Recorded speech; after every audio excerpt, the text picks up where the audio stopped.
Is it better to attend an online tax lien auction or an in-person tax lien or deed auction for that matter?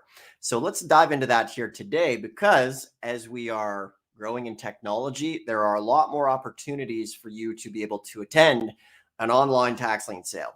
So in this video, this live stream, we're going to explore here today which one is better, which one should you focus on, and we're going to chat about the pros and cons of each platform because they definitely both have their pros and cons. So if you're watching this, odds are you probably haven't done a tax lien yet, so or maybe even a tax deed. So what we're going to chat about is going to be able to the crossovers are very similar when it comes to the research.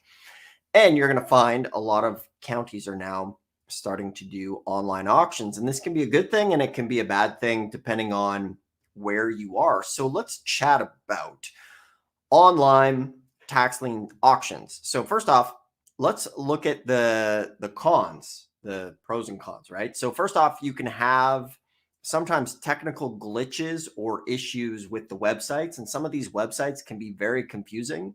And some of the websites look like they were put together by a seventh grader who just learned how to use a computer. Okay.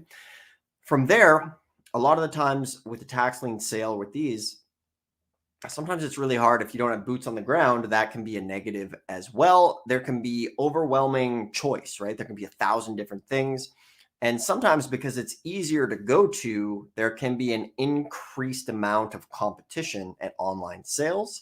And from there, you're depending on the online tools, maybe that the county's providing. You might have less local insight because you don't have that boots on the ground.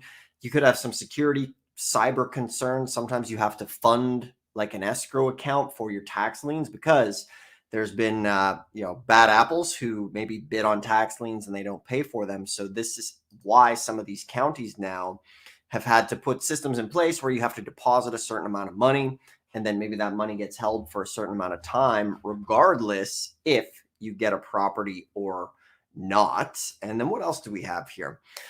Yeah, from here, there's less ability to, negotiate. Perhaps if you want to go and talk to the county clerk and things like that, sometimes you can get much better insider information, but you can get different information if you're talking to them in person. So there are a lot of pros as well.